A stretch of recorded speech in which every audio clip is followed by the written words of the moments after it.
இன்றைக்கு அண்ணாவுடைய 117வது பிறந்த நாளை கொண்டாடுகிறோம் என்றால் இந்த கொண்டாடுவதற்கு முழு உரிமையும் முழு தகுதியும் படைத்தது எந்த கட்சி என்றால் அண்ணா திராவிட முன்னேற்ற கழகம் ஒன்றுவிட்டார். மனித புயல் புரட்சி தலைவர் எம்ஜிஆர் உருவாக்கிய அதிமுக மட்டுமே உரித்தார். 2-3 நாட்களுக்கு முன்பாக உங்களுக்கு தெரியும், கரூரிலே ஒரு கூட்டம் முப்பெரும் விழா என்று சொல்லி அண்ணா உருவாக்கிய திராவிட முன்னேற்ற கழகத்தின் சார்பாக முப்பெரும் விழா எடுத்து அதோடு முடித்து விட்டார்கள். அண்ணாவுடைய பிறந்தநாள அதோடு முடிக்கிறார், ஒரே ஒரு இடத்துல நடத்தி. ஆனால் இன்னைக்கு பட்டி தொட்டி எல்லாம் எங்கு அண்ணா திராவிட முன்னேற்ற கழகம் இருக்கிறதோ அத்தனை மாவட்டங்களிலும் அண்ணாவுடைய பிறந்த நாளை கொண்டாடி கொண்டிருக்கிறோம். இந்த கொண்டாடுவதற்கு காரணம் புரட்சி தலைவர் எம்ஜிஆர். ஏன்னா அவரை நாம் இந்த நேரத்தில் நினைத்து பார்க்கணும். புரட்சி தலைவர் கலைஞர் கருணாநிதியால் தூக்கி எறியப்பட்ட பிறகு, அந்த கட்சியிலிருந்து நீக்கிய பிறகு என்ன நடந்தது என்பது இன்றைக்கு இருக்கிற 3ஆம் தலைமுறைக்கு தெரியாது. இன்னைக்கு ஒரு கட்சியில தலைமையில இன்னைக்கு நம்ம தலைவர் கூட நம்ம பொதுச் செயலாளர் பாராளுமன்ற மீது நடவடிக்கை எடுத்திருக்காரா இல்லையா? எடுத்திருக்காரு.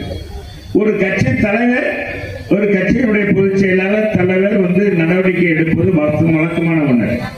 ஆனா புரட்சி தலைவரை திமுகவில் இருந்து நடவடிக்கை எடுத்தவுடன் தமிழக மக்களே கொந்தளித்தார்கள்.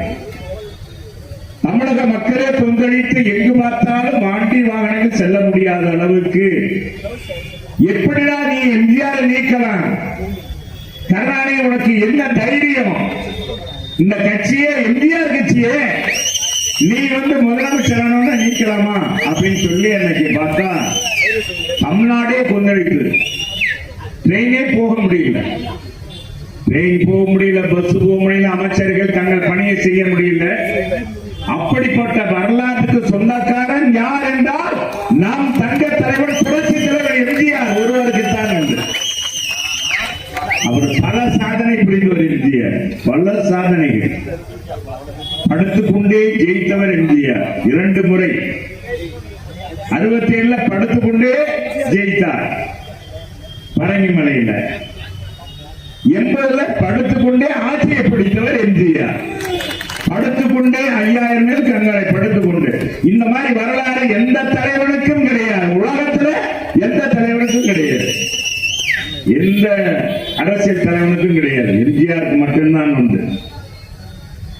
20 ஆண்டு காலம் திமுகவுடைய வளர்ச்சிக்காக பாடுபட்டவர் எம்ஜிஆர் அவர்கள்.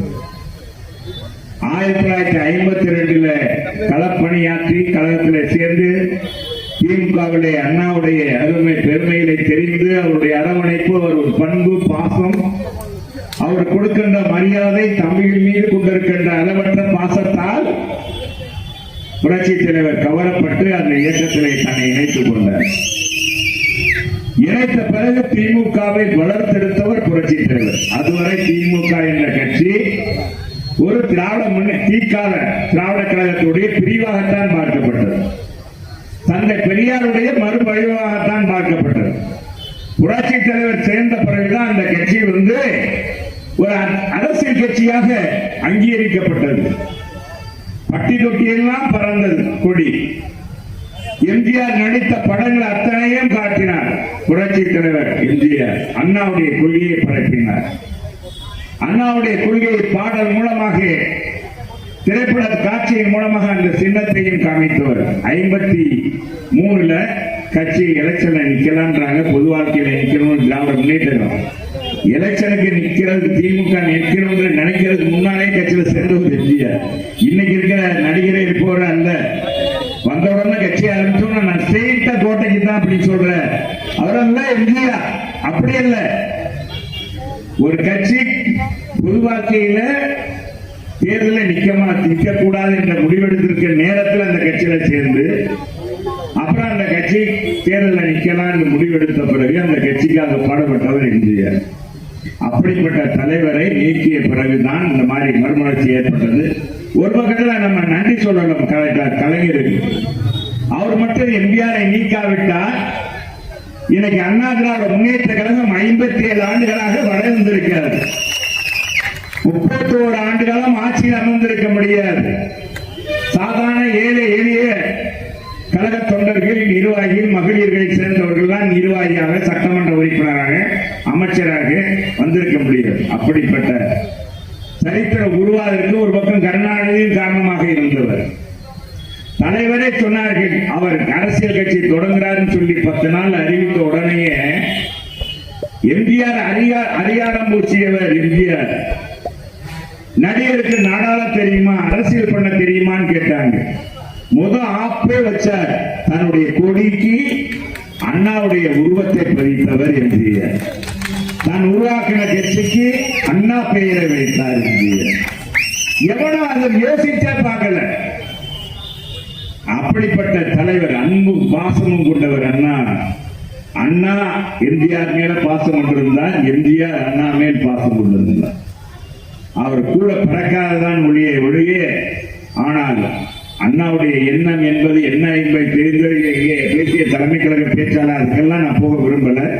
தம்பி ராமச்சந்திரன் தலைமை கழக பேச்சாளர் பேசினார், அதெல்லாம் வரலாறு. அதுக்கெல்லாம் நான் போனா திரும்ப நேராயிரும். அதுக்காக நான் அதுக்குள் போக விரும்பவில்லை. இது வரலாற்றுக்கு சொந்தக்கார எம்ஜிஆர். எனவே அண்ணாவுக்கு மீது கொண்ட பாசத்தால் அண்ணாவுக்கு பிறகு அவருடைய பெயர், அவருடைய கொள்கை தான் தன்னுடைய கட்சிக்கு கொள்கை என்று அறிவித்து அந்த கட்சியை 6 மாதத்தில் வெற்றி பெற வைத்தவர் புரட்சித் தலைவருக்கு. 6 மாதத்தில் திண்டுக்கல் நாடாளுமன்ற தொடர் வெற்றி, கோவை மேற்குல வெற்றி, பாண்டிச்சேரியில் நடந்த அந்த சட்டமன்ற தேர்தலில் வெற்றி பெற்று ஆட்சியை பிடித்தவர் அதிமுக. இப்படி வரலாற்றுக்கு வெற்றி மேல் வெற்றி பெற்ற கட்சி இந்த கட்சி. ஆக வெற்றி கர்ணன் கவச குண்டலத்தோடு பிறந்தான்னு சொல்லுவாங்க. அவருடைய உடம்பு உயிரே காக்கக்கூடிய, அவை வெற்றி பெறக்கூடிய கட்சி இது. எந்த தேர்தலாக இருந்தாலும் வெற்றி பெறக்கூடிய கட்சி தான் அண்ணா திராவிட முன்னேற்ற கழகம். அப்படி எம்ஜிஆர் இருக்கும் வரை பார்த்தீங்கன்னா திமுக ஆட்சிக்கே வர முடியவில்லை. அப்படிப்பட்ட வரலாறு.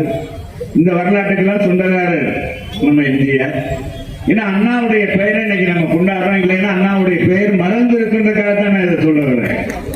நம்ம இன்னைக்கு தமிழ்நாட்டே மறந்து இருக்கு. அண்ணாவுடைய ஒரு சாமானியன் தொடர் இருந்தார், அவர் கட்சி தொடர்ந்தார். அவர்னால் தான் தமிழ்நாடு என்ற பெயர் மாற்றப்பட்டது. என்ற பெயர் வரலாற்றில் மறைக்கப்பட்டிருக்கும்.